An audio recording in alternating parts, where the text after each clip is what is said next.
Cynthia. It is so good to have you back on the show. And I am so thrilled. I know that you have, I don't know, when did you land from Portugal? I have a feeling you just got back. Yeah, literally 3 days ago, we came back from Lisbon and had an amazing time with my family. And as I was saying to you before we started recording, I have zero jet lag, and I'll be sharing with your listeners how I go about managing and traversing different time zones and feeling great, like not feeling like I'm dragging or feeling like I'm sleep deprived, which none of us enjoy. Absolutely. Well, and I'm curious, how did you do with daylight savings? Do you really navigate that well as well? Because I feel like a lot Um, of people feel like a train wreck. Yeah, I mean, I would say when we fall back in the fall, that isn't quite as challenging. Certainly losing an hour, I definitely will feel it for a few days. The irony is when we were in Porto, they had their daylight savings. So we were only 4 hours difference, and then it changed to five. And I remember saying, like, it's amazing how one extra hour can make you feel very different. But certainly, I think there's lots of things I've just learned to do that make a big difference. I think when I was still working in clinical medicine, and wasn't able to get like light exposure in the morning, wasn't able to kind of really narrow down my routine, I definitely was much more sensitive to it than I am now. And the irony is, in clinical cardiology, we know that that extra or that loss of an hour has a profound net impact on our health. There were more myocardial infarctions or heart attacks. There were more motor vehicle accidents. Certainly people just feeling like they have an accumulation of brain fog. And so it really demonstrates for us how profoundly powerful that circadian clock and the circadian rhythm is to our health and our wellness in many different ways. Well, and so much love to every parent to young children who those are children where, they're so dialed in and man, it just throws them for a loop. And so we always get to traverse that little week journey with our son as he's like, what is going on? Like doesn't Yeah. know that the time has changed, but knows that something isn't right.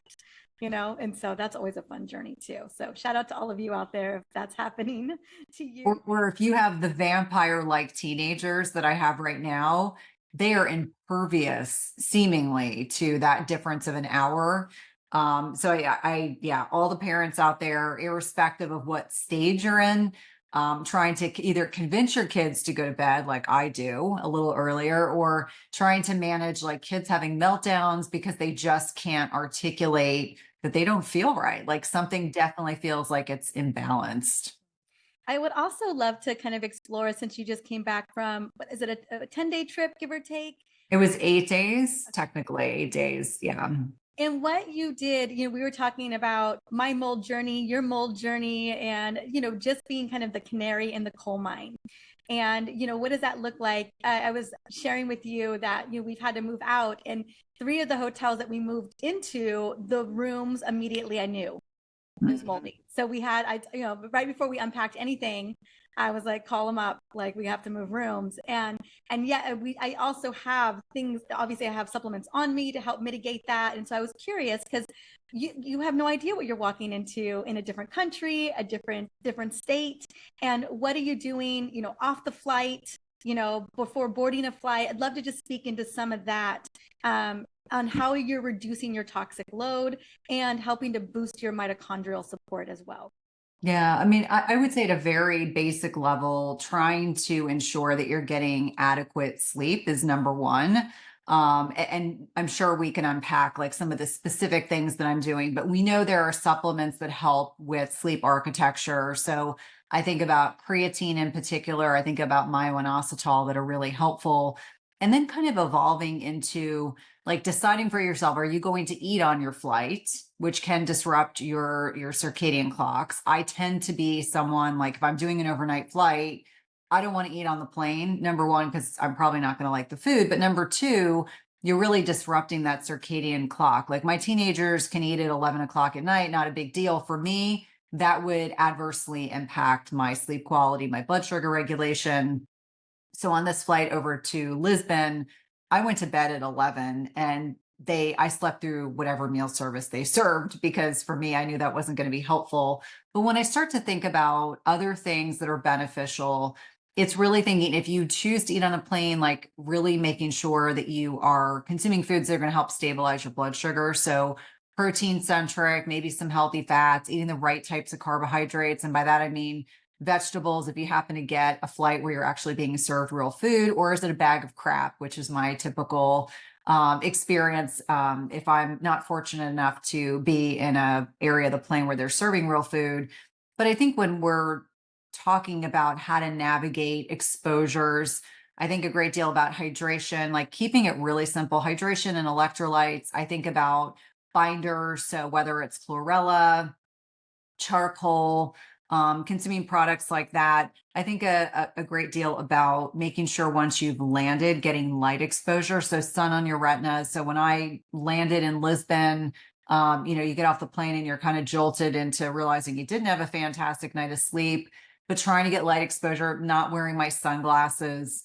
But I would say the big things for me are foundational. So it's hydration, trying to find that sleep quality, eating protein centric meals to help with blood sugar stabilization, because we know that when we are not eating meals that are keeping our blood sugar properly regulated, it's going to dysregulate leptin and ghrelin. We're going to crave junk. We're not going to crave like a steak or a burger, like a clean burger or piece of chicken or piece of fish. You're going to crave like chips and ice cream and sugary foods, which we know are, maybe on vacation, you're enjoying those things. But the point I'm trying to suggest is when I'm on a plane, the things that I think about most are pretty simple. And then also just being cognizant, obviously we're coming out of the pandemic, but I will oftentimes fly with things like biocidin, so antimicrobials that I'll spray into my mouth. I mean, sometimes if a properly, like I will travel with silver, so silver products.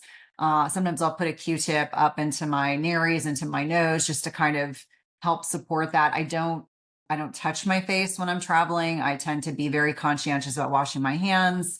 Those are the things that I typically, on a very foundational level, will think about. I try not to overcomplicate the travel piece with a lot of extra supplements, because I think it just gets really overwhelming. So those are the things that I earnestly try to consider.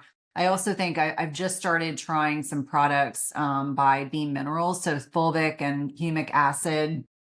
Again, just kind of looking at trace minerals and how we can lose those things while we're traveling. So the other thing that I think about is I travel comfortably. I know I sometimes will see people on flights that are all decked out. They've got a lot of makeup on, or they're wearing like work related clothes. And I always say more power to them. I try to make sure I'm comfortable. I have shoes that I can untie if I need to, so that, for so many of us, especially with longer flights, you can get some swelling in your feet, sometimes in your lower legs. If I'm doing long flights, I will wear supportive hose, not like pantyhose, but actual compression garments. When I've flown to Africa, I'm only 5'3". So, the compression garments are supposed to come above your knee. For me, they go all the way almost up to my rear end. But they do help with, compressing so that you're getting good venous return. And then the other thing that I would say is if you're doing like long flights, not medical advice, but discuss this with your healthcare provider. Some people benefit from taking like a baby aspirin. If you're more prone to blood pooling, circulation issues, again, talk with your healthcare practitioner. I have a lot of physician friends that will travel with aspirin, but that's a very unique and bio-individual thing. But those are the things I typically think the most about, that I think yield the most benefits without overcomplicating travel. Do you bring snacks? Because I just don't eat anything on a plane. Yeah, I will. So I've learned, as an example, we had to get to Lisbon Airport fairly early because sometimes you don't know how long it's going to take to navigate the airport. And there was, not exaggerating, nothing that I could eat in the airport to break my fast. And so I typically travel with like beef jerky, usually salted pistachios or macadamia nuts. That's typically what I travel with, just for the what ifs. And occasionally gum if I feel like I want to chew on something, but I keep it pretty simple. And yes, I try to avoid eating in airports unless I'm in duress. But sometimes you're in a situation where it's just, gluten and cheese, and I don't do either. So that's what I dealt with coming back from Lisbon. And so my family was like, well, thank goodness you packed your bag of snacks, because, what was served was stuff that I, both on the plane and in the airport, just weren't things that I eat. And it might have just been that it was so early in the morning that they just didn't have other things prepared yet. Yeah, I have found there's almost nothing I can eat on the flight that it's been contaminated. And it's, for me, it's been that way for so long where I kind of, it's a fast. It's a fasting time for me until I Yeah. get to a grocery store. We always usually stop somewhere or have a rental car that gets us there. But my husband Alex is one where I don't know what it is about travel. He's got to have something to eat before we get on a flight or on the Yeah. flight.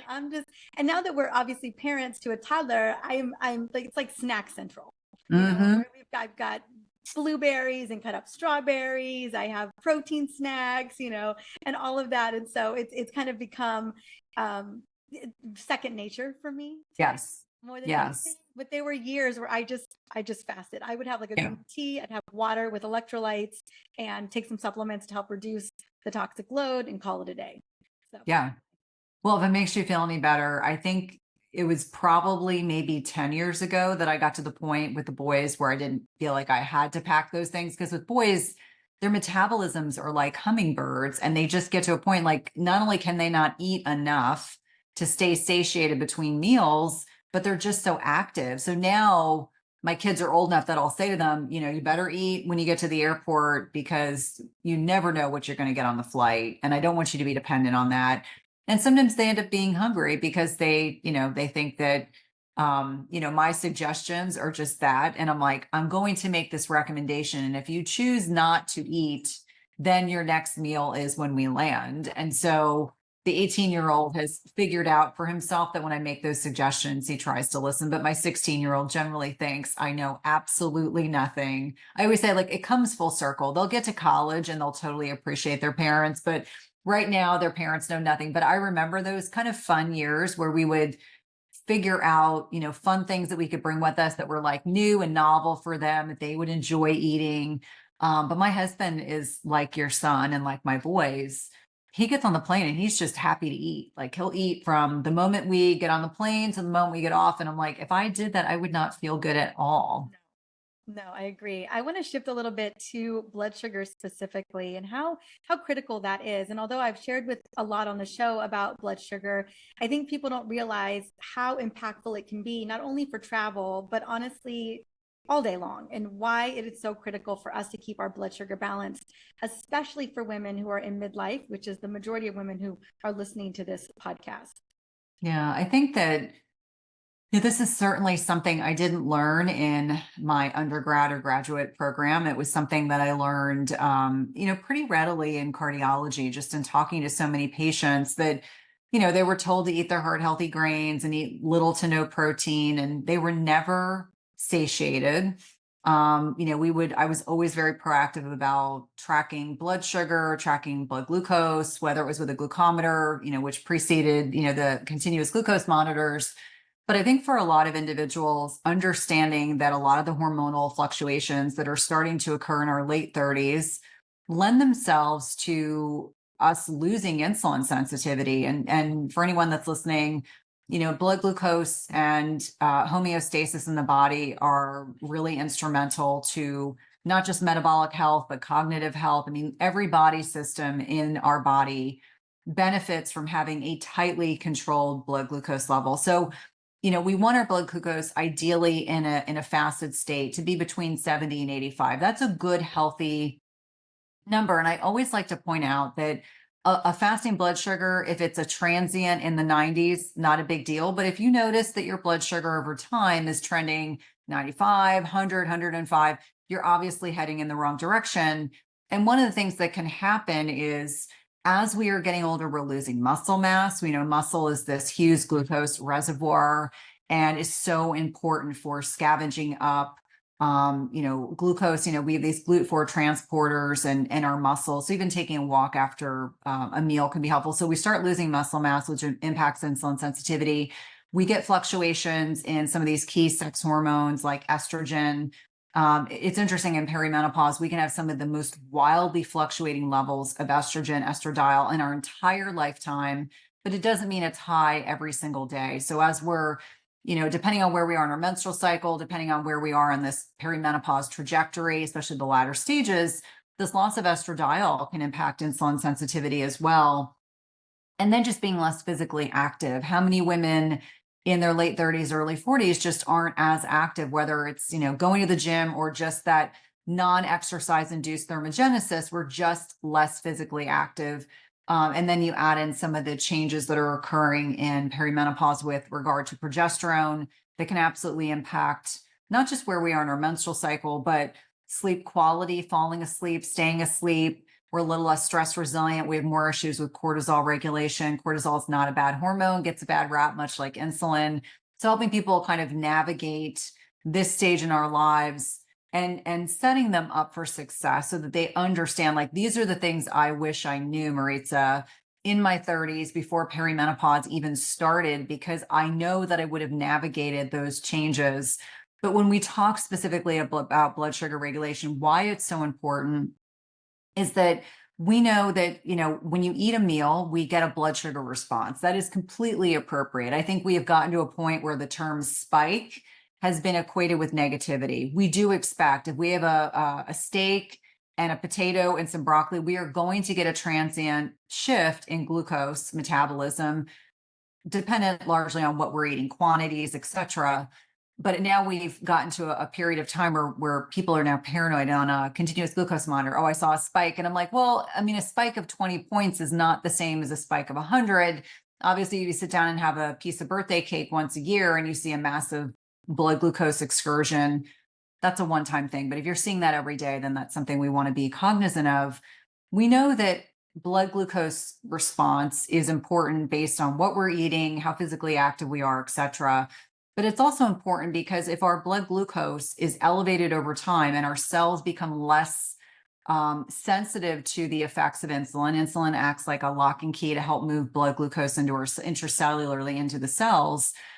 We can develop this loss of insulin sensitivity, which means we may have more circulating blood glucose levels that are higher, which can damage the interior lining of our blood vessels. It can damage our kidneys, our eyes, our heart. It has a systemic long-term effect. And this is where I don't think we as clinicians really do a stellar job explaining to people, like, this is one of many reasons why I encourage women to be cognizant, not that they have to be, tracking every bit of food they put in their mouths. Although I would make the argument that a lot of people that can be very helpful, at least for the short term, because I think many of us just don't realize we eat off our kids' plates, we're eating while we're making dinner. We just don't realize that we're just constantly eating. But creating awareness about what does a proper portion of protein look like? Why is it more important to consume a certain threshold of protein with each meal? And here's the hint: we need more protein with age, not less. I think there's this misnomer that, as we get older, our appetites change and therefore we need less food. Well, it isn't really that per se. I mean, I think we can impact our metabolism in positive and negative ways, but helping people understand that protein really is key for balancing blood sugar, for ensuring that we are getting to a point where we're able to properly regulate our blood sugar response, and just building awareness around what is the net impact when we have huge blood sugar waves? What is the net impact when we don't have properly controlled blood glucose levels? Some of the women that fare the worst in perimenopause and menopause are the ones that lose insulin sensitivity. They're the women that develop vasomotor symptoms, the dreaded hot flashes, which, let me be clear, I don't think there's any woman listening that it says, hey, I love having hot flashes.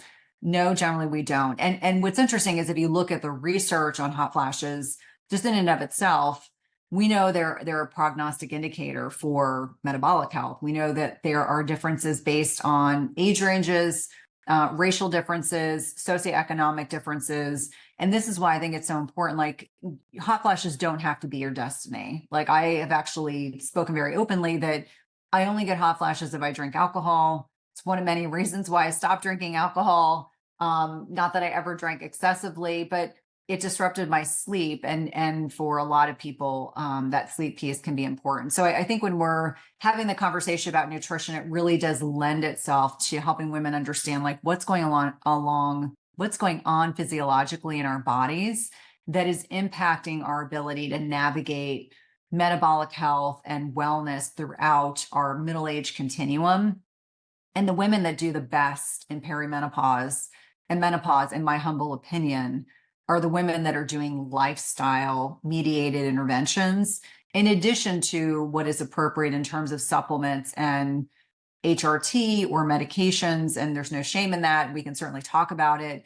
But I think that, this awareness that lifestyle becomes a bigger piece of the puzzle, whether it's like sleep quality, stress management, strength training, and then anti-inflammatory nutrition, because you can't unfortunately eat like you did at 20 at 45 or 50. It will not serve you well. I know some people have said to me, I want to eat like I did when I was 20. And I was like, well, it's just not going to serve you well. Like, I want women to flourish in middle age, and I don't want them to feel like they're not living their best lives because they're encumbered by rules or regulations. I had a patient recently tell me, I feel like there's too many rules around middle age about things I can do, things I can't do.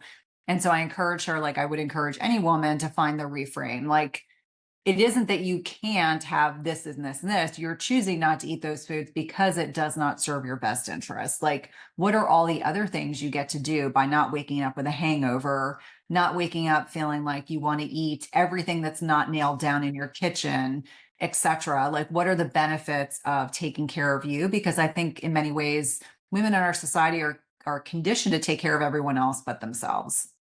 I agree. That's so much to unpack. And I want to get into, your own journey too, your discovery around sufficient amount of protein. I think, a lot of us in midlife, the touting of being thin is the thing, right? Less calories, becoming thinner. And I wouldn't say that that is the goal at all. I would say resilience and strength and power is really the name of the game, and having metabolic flexibility. So I'm curious, as you started to navigate, because you're absolutely right. If someone had told me in my 30s what was coming for me in my 40s, I would have been like, okay, I need to gear up now. Now would be the time.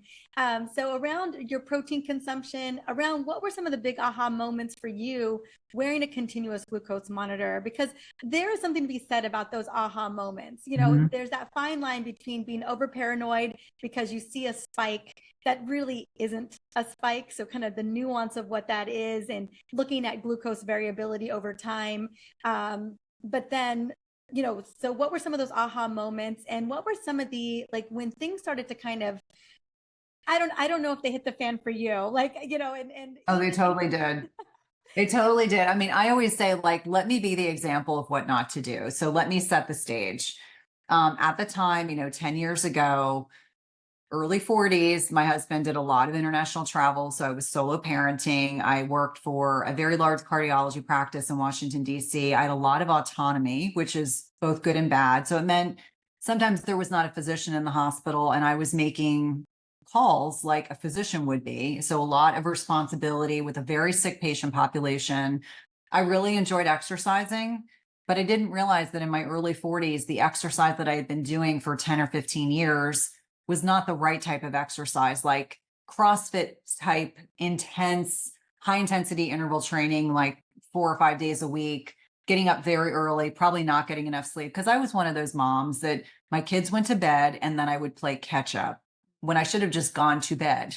And so I hit the wall of perimenopause. And the saddest thing is, nothing prepared me, not my GYN, not my girlfriends, not my mom. No one talked about this time period in woman's life that I think is shrouded in secrecy and shame. And I just recall that, for me, I had always like had kids and lost baby weight and had been able to maintain a certain, and I'm not a very tall person. So 5 or 10 pounds on me makes a big difference in the way that my clothing, yeah. And I didn't feel good. And so I had like 10 pounds of fluff. That's what I called it. And I recall saying to my GYN, like, is it my thyroid? Like, what could be going on? And she was like, this is just the way things are for women at your stage of life. And that didn't spurn me or shame me. That just made me mad, because I am a very stubborn person. And my feeling was, I'm going to figure this out because there has to be, all my other girlfriends were experiencing the same thing. But many of them were like, oh, the doctor told me this is just the way things are, and I'm going to accept that. And I was like, no. So for me, it really started with understanding nutritionally things had to change. And around that time, I was diagnosed with Hashimoto's. And so first it was gluten, and that definitely helped me focus on more nutrient density. And then it was understanding like I needed more sleep. I needed to manage my stress. We become so much less stress resilient. And because I could not per se manage my husband's travel schedule. Like if he was traveling internationally, it was all me, but I could manage and mitigate some work related stress as much as I could because I was a seasoned nurse practitioner at that time. It wasn't like I was new, thank God. I think that would have made it worse. And for anyone that's out there that's a healthcare provider, you know what it's like when you have sick patients that you're taking care of. Like you really do subjugate your own needs to take care of them appropriately. But it really changed. Like I went from doing CrossFit like classes to walking for an entire year. The only thing I did was walk. And when I say walk, walk outside, walk on the treadmill if the weather was bad. That is the degree of intensity that I knew I needed to recalibrate my body. It was like my body was saying, like, we're so deconditioned, we're so overstressed. Things that raised my cortisol were bad. So I started saying no to more things. And I'm a reformed people pleaser. I grew up with a narcissistic parent and an alcoholic parent, and that definitely goes with that paradigm that in my world, in order to navigate the experiences of growing up, I had to be a people pleaser and be perfect. And so I had to start letting go of that. So it started with nutrition. I started sleeping more. I backed off on the intensity of exercise. I started saying no to things. And the irony is, I just thought, okay, I was offered thyroid medication. I initially said no, because in my mind, medication is a long-term thing. And I'm sure if any of your listeners are listening to this and have gone through that themselves, they're probably like, yes, I understand that. And after 6 months, I went back to my functional medicine NP and said, I need medication. I'm exhausted. I can't function. So going on thyroid replacement, it was like my brain got turned back on. So that was another step in the right direction. But I still had this fluff. And in my mind, I was like, oh, when I go on thyroid medicine and I back off on the intensity, the fluff will leave. No, no, it didn't. So then I found intermittent fasting and I felt even better. I felt fantastic. I still didn't immediately lose weight. And so it made me incredibly humbly realize that weight loss resistance is complicated business. It is not just one thing. It is usually multiple things. So it wasn't just the sex hormones, the thyroid, the intensity, the stress management, being in perimenopause. As I started changing what I was doing nutritionally, and it wasn't that I ate unhealthy. I want to be clear about that. Two big things happened for me. Number one, I gave up dairy. And that was hard. I didn't eat a lot of dairy, but the dairy that I did eat, I enjoyed thoroughly. Like I love raw milk cheese. I loved occasional ice cream, but it was inflammatory enough in my body that when I let go of dairy, I lost 5 pounds. And I'll never forget that.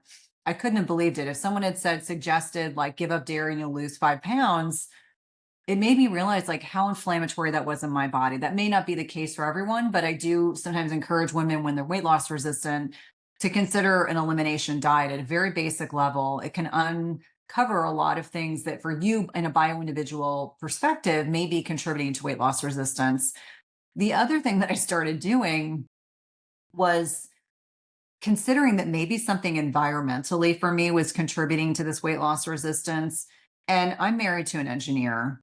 I am married to a guy who wants to see the evidence, who doesn't believe in anything that he can't tangibly see. And I started with a colleague of mine. He's an EMF expert, and he just happened to be in my area. And we had owned 2 homes in the same neighborhood. So I'm going to set this up as when we moved into this house, something shifted in my body. So 2015, something shifted for me. And Brian came to my house and evaluated my house. And he said, Cynthia, I've evaluated thousands of homes. I have never seen a house that has this much external radiation coming into the house. He's like, when you understand what's happening to your body, you're like the canary in the coal mine. and your cortisol levels, even if you feel like they're well balanced, are probably elevated in response to this external threat from the environment. Add into that, I lived in a part of the United States that has more data centers. It's second only to Silicon Valley, the amount of data centers. So you add in the amount of Wi-Fi traffic and external radiation that's there in that part of the county I lived in, even though I lived in a beautiful area. And I started to put two and two together. It was like, okay, so what can we do to manage and mitigate these external environmental stressors? So we literally, I'm not exaggerating, we bought different mattresses because people may or may not know that, when you have elevated radiation in the house, or you have high EMF in the house, anything that has metal, like metal springs in an organic mattress, it can come up through the floor. It can actually go into the bed. That can disrupt sleep. We turned off the Wi-Fi at night. We had Ethernet, so it was kind of like we were wired into the wall when we were working. We had special paint we had to put on the wall. We had special drapery that we put on. I mean, barring moving, that was a workable solution. So everyone in the house had grounding mats. I mean, the amount of investment that we made to mitigate this, my sleep started to improve. But what was surprising was my functional medicine person said, I think with all the other things you're doing, it has to be something else. Like, I don't think it's just external radiation coming into the house. Like, there could be something else that's going on, these geopathic forces underneath the house. I mean, without going down a rabbit hole, we decided to test the house for mold. The irony is, when we tested the house for mold, the one room in the house where there was the most mold spores was where my office was. And so it was, that light bulb went on. And so in a lot of different ways, I think for so many women that are in perimenopause or menopause, they'll come to fasting because they want to lose weight, or they go on thyroid replacement. And they're like, oh, this is going to be the thing, without realizing that there are probably many multifactorial reasons why you are weight loss resistant. And certainly that was my experience. So it wasn't until every single piece of the puzzle was put together that not only did I lose weight, but I just felt a whole lot better. And, we left that house in 2020. We've been in a different part of the state. When we built this house, literally we had that same company come out and, determine, should we keep this property? Should we sell this property? And nowhere near the same issues environmentally that we had in the other house. But to me, what was really interesting was my husband, over time, because he saw me getting better, feeling better, he was like, okay, even though I can't tangibly see these things, I understand there are people, as an example, like you and I, 25% of us are more susceptible to mold, mycotoxins, and illnesses that can be created from that. It doesn't mean every person that's exposed to mold is going to have a problem. But if you're genetically predisposed, I had an incident in college, like the townhouse I lived in flooded. I was in the basement. So they were like, okay, you have like 3 things over your lifetime that you can identify were probably contributing to. That's the first susceptibility. And then these others. But what's interesting to me, much like you mentioned, you have been in some hotel rooms and you can acknowledge, like, as soon as I smell the mold, I already know. And I have to then decide when I'm traveling that I talk to people about, like, I don't want to be in an old, as cool as it would be to be in an old castle, or to be in an old rehabbed environment. Like, that's not good for me. Like, we did so we were in Porto, as an example, and Porto tends to flood. A lot of Portugal floods. And so we were in one environment where they were talking about port and how it's produced and in these wine cellars.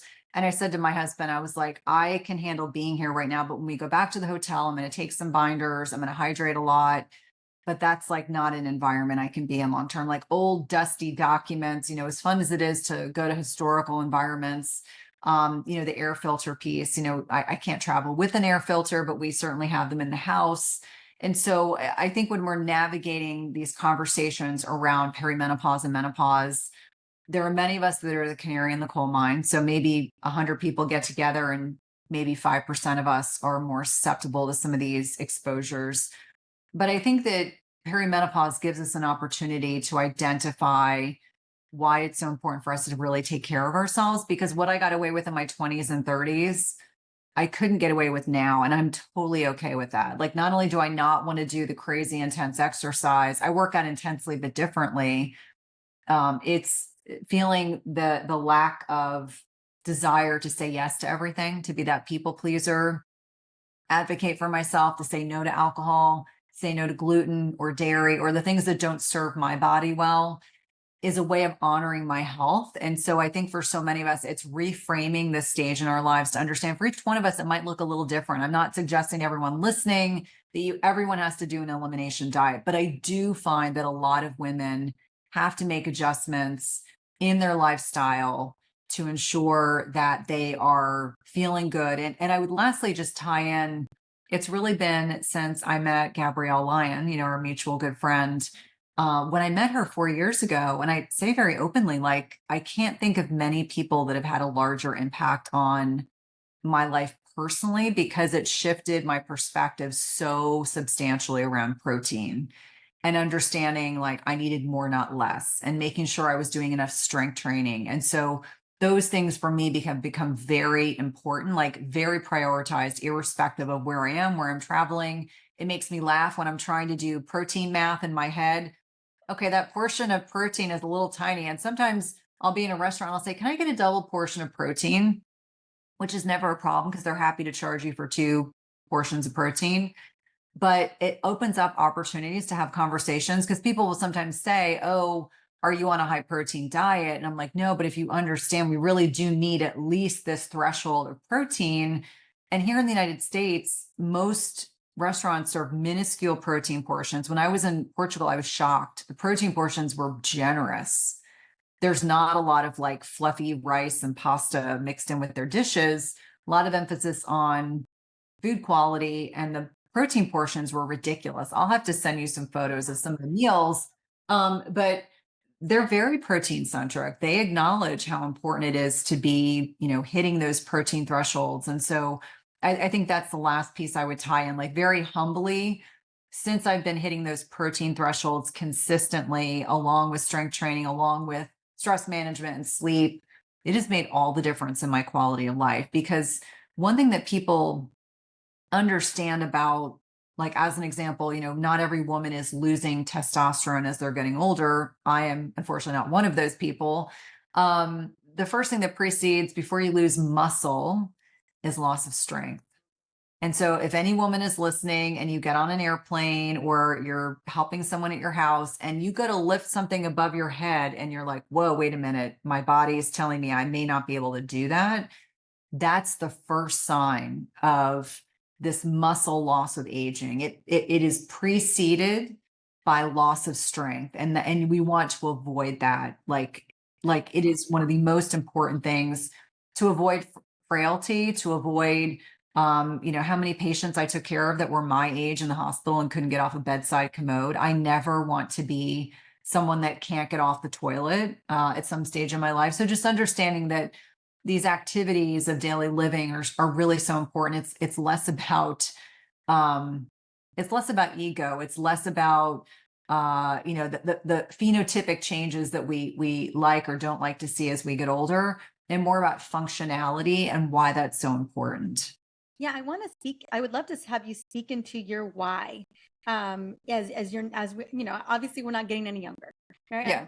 Every day we're getting a little bit older, and just tapping into your why, Cynthia, and also around your mindset. Like you said, that woman who came to you, and probably many women who come to you and say, why do I got to blow all this up? Like, why does everything have to be so different? And I mean, and the thing is like your body changed. Like, whether you want to believe it or not, whether you had symptoms or not, your body remodeled on you. And so because of that, we get to remodel as well. But I'm curious around, your mindset, regarding, staying true to the habits that are going to make the biggest impact, that keep you strong and resilient. And also, is there a defining why, into your 70s and 80s and beyond, that have you showing up at the gym, that have you eating that protein, that have you getting that deep, restful sleep, even though there's opportunities to go out, what keeps you on track? Yeah, I would say number one, my kids. So I have teenage boys, but we have active vacations. We do a lot of active things, and I want to be able to keep up with them. Like I was humored as an example, when we were on vacation. We did kind of a vigorous hike when we were in Lisbon, outside of Lisbon at the state park. And my guide said, "Oh, it's so nice to be with people who are fit." Because he's like, sometimes I have people that can barely get back up these steps. And I thought to myself, I'm not that old. Like, I don't want to be that person. So I think it's a combination of, I want to remain active for my kids and then my grandchildren. And then also my husband and I, they are all my why, making sure that I show up authentically, making sure that I show up in a way that I can serve as an example of what's possible for them as they go older. And not just that, but to listeners and followers, like, it's just important to show up in a way that's very authentic and just saying, like, these are the things I'm working on, because like, as an example, I'm going to be someone I'm going to struggle to build muscle for the rest of my life. Like, that's why, the strength training, the sleep, the testosterone replacement for me are so important, because I'm a typical ectomorph. Like, I'm usually thin, but I just don't build muscle all that readily. So I think about that, but the mindset is always, we always have a choice. We always have a choice to show up in our lives authentically, to show up honestly, to be able to show up with high integrity. And for me, when I have days where and I'm human just like anyone, I have days where I want to feel sorry for myself, where I'm just not having a great day. I just try to reflect back on my purpose. Not only is my purpose my family, but it's also serving as an example to all the women that we speak to in this space, and helping women understand, like, middle age is not the end. We're going to change our relationships with our bodies, with our partners, with our family and friends. And I say to people all the time, like, there's nothing better than realizing that estrogen is a people pleasing hormone. So for so many of us that are reformed people pleasers, as you're losing estrogen, all of a sudden you find your voice. Like, that to me is the greatest, the unacknowledged blessing of this stage of life, is that I'm like, nope, not doing that. Nope, not doing that. Like, if it's not a hell yes, it's a hell no. And so I encourage listeners to think about, what is your why? What is your purpose? What makes you get out of bed every day? If you don't have those things, that's okay. You can find them. But I do think personal development is critically important. I read a lot. I listen to a lot of podcasts. I think it's really, really important that we as women are investing in our mindset, whether it's listening to a book, listening to a podcast, going to an event that inspires you. To me, I will always be investing. I'd say this all the time. I will be investing in therapy till the day I die.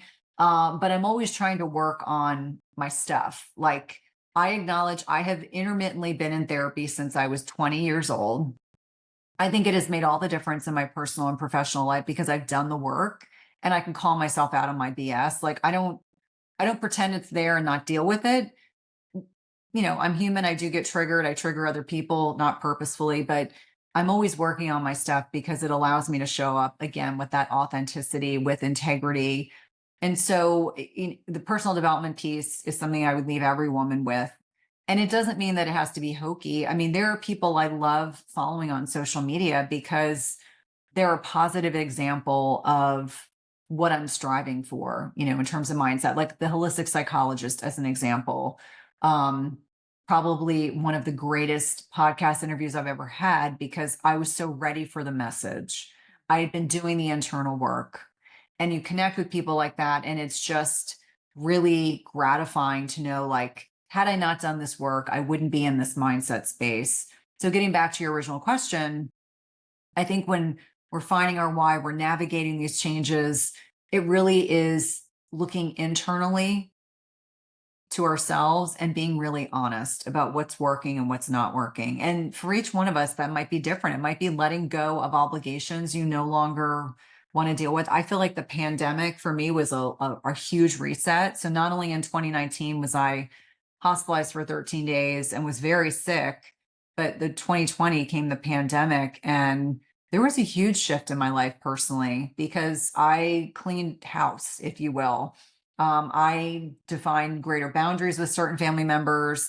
I just got to a point where I really had found my voice. And I think for each one of us, it doesn't necessarily have to be that dramatic, but the point of what I'm saying is doing the internal work then lends itself to showing up differently. So when you're struggling with, whether it's a nutrition piece or getting off the couch or going to the gym, resources, there's an abundance of resources. We don't have to necessarily invest in a personal trainer. I mean, we're just at a time where there's an information explosion and there's so much like good books that have been written and resources. There's no excuse not to invest in improving yourself and doing it in a way that feels very authentic. It could look very different for each one of us. But I know for me, like as an example, I jokingly will say like my one vice left is dark chocolate. There's a lot of things I've given up over the last couple of years by choice that allow me to live a life where I feel good, I sleep well, I have happy, authentic relationships. And that to me is worth the trade-off of giving up something. So I always say like that reframe of you're not like no longer enjoying the alcohol. It's that my blood sugar is better balanced and I sleep better. Like sleep is so important to me at this point in my life that I'll be happily give up things that impact my sleep quality. And so that's usually when I'm talking to patients and clients, helping them develop a path, how to navigate finding that reframe for changes that they're making in their life that are ultimately benefiting them. Like the one thing I do want to address though is, if you can't make a sustainable change, then you just need to alter your perspective. Like if someone's listening and saying, I couldn't give up gluten, then that's okay. We need to find something. Maybe you're not reactive to gluten. There are plenty of people that leave the United States and they have gluten over in Europe, as an example, no problems. They have problems here in the United States. But it's helping people make sustainable changes. And that's ultimately what we're looking for. We don't want it to feel like deprivation. We don't want it to feel like you're being punished. But ultimately, we want to make changes that are going to be sustainable, that are a win-win. I love that. And I'm so grateful that you brought up the personal development and the therapy piece, right? When we're dealing with things like autoimmunity or even chronic conditions, I love that you just really came full circle in the spectrum of beautiful habits that you're doing to really thrive. Because we started this combo with sleep, I do want to end with sleep. Because yes, so many women, this is what I hear so often. Either women have no problem getting to sleep because they're exhausted and they just hit the bed and go to sleep. But then, it's 2:00, it's 4:00 in the morning and they are racing. And then there's also obviously those women who just have a hard time going to sleep and staying asleep. So I'd love for you to just, peel back the onion and some recommendations you have for women traversing and navigating sleep in midlife. Yeah, I would say number one, you got to manage your stress. And that's not 5 minutes of meditation once a week. We know that if your cortisol's up, it's going to suppress melatonin. I'm oversimplifying these things, but I'm just kind of like high level concepts. When I am stressed out, I am not going to sleep well. It is a given. So finding ways to manage and mitigate stress is going to improve your sleep quality. So for me, I know that getting light exposure in the morning, being physically active throughout the day, managing my stress proactively. So for me, it's sometimes hard for me to quiet my mind, but meditation is important. Grounding is important. Getting, a massage, doing certain types of yoga.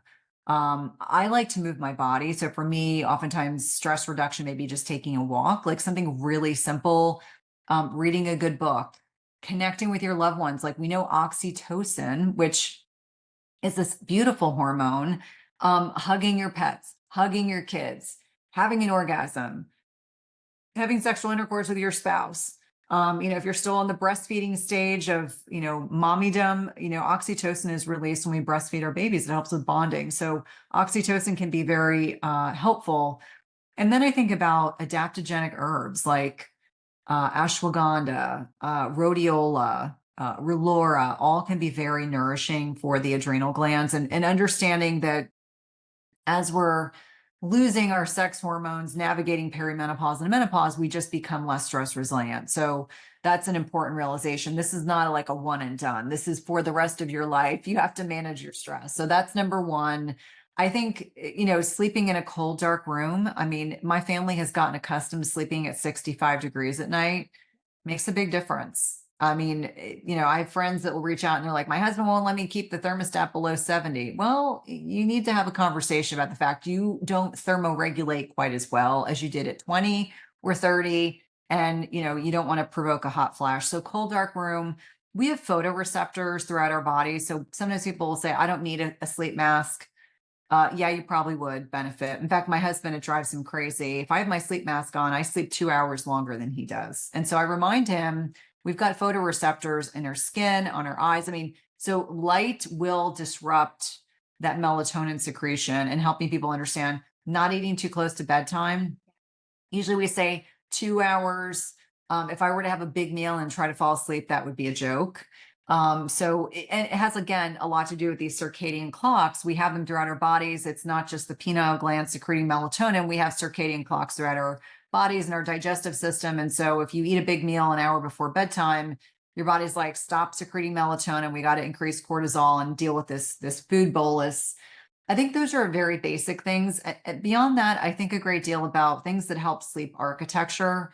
I think about creatine, which people take for a variety of reasons, but I like supplements that have multi-purpose. Like this just helps with strength and helps with jet lag and helps with sleep architecture. And then something called myo-inositol, which is one of my favorite supplements. I started taking it, gosh, probably 2 years ago. It's those two in particular are some of the most popular supplements that I talk about because they're multi-purpose. Like myo-inositol helps with sleep architecture. It helps with blood sugar regulation. If you have metabolic issues, PCOS, insulin resistance, etc., can be very helpful in addition to other things for blood sugar support.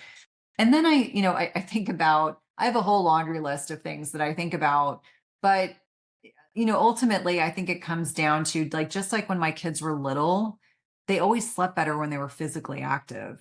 So, I get anywhere from 12 to 15,000 steps a day. And it's not that I go out and just walk 4 hours at a stretch.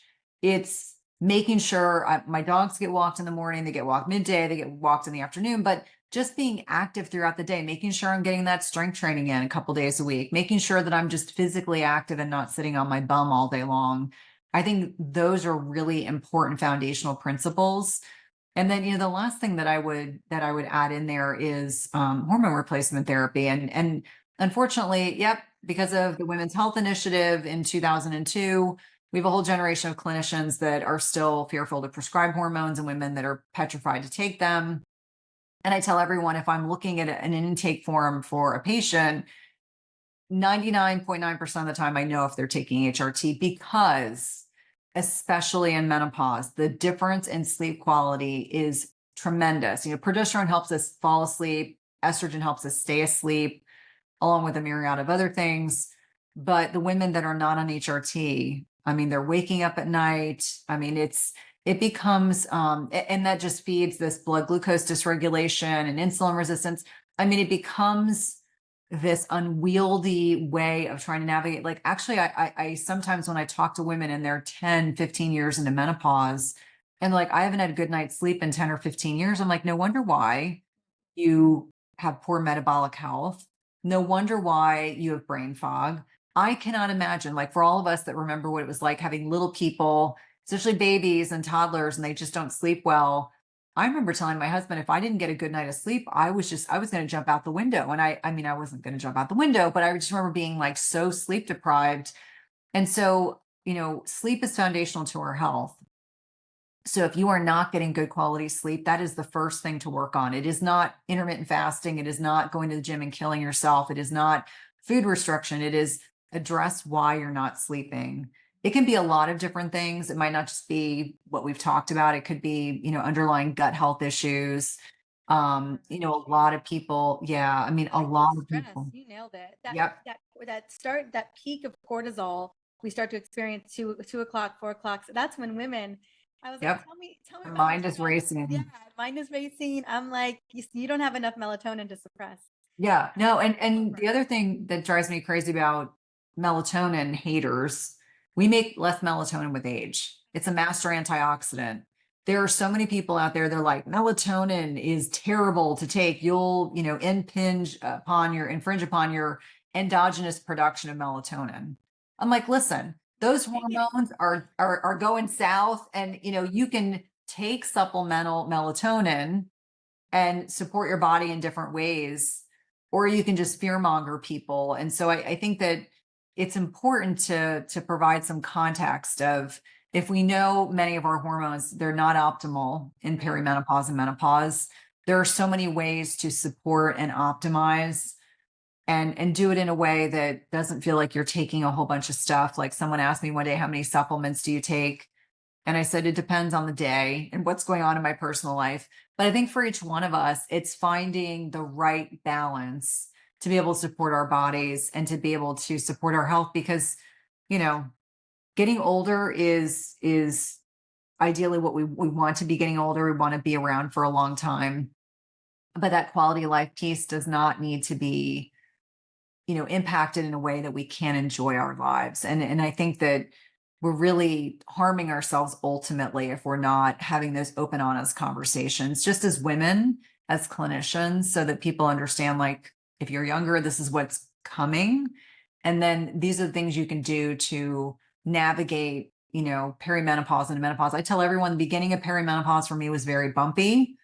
Middle, late stage into menopause has been pretty, I would describe as, pretty benign. Like, I don't get hot flashes. I sleep really well.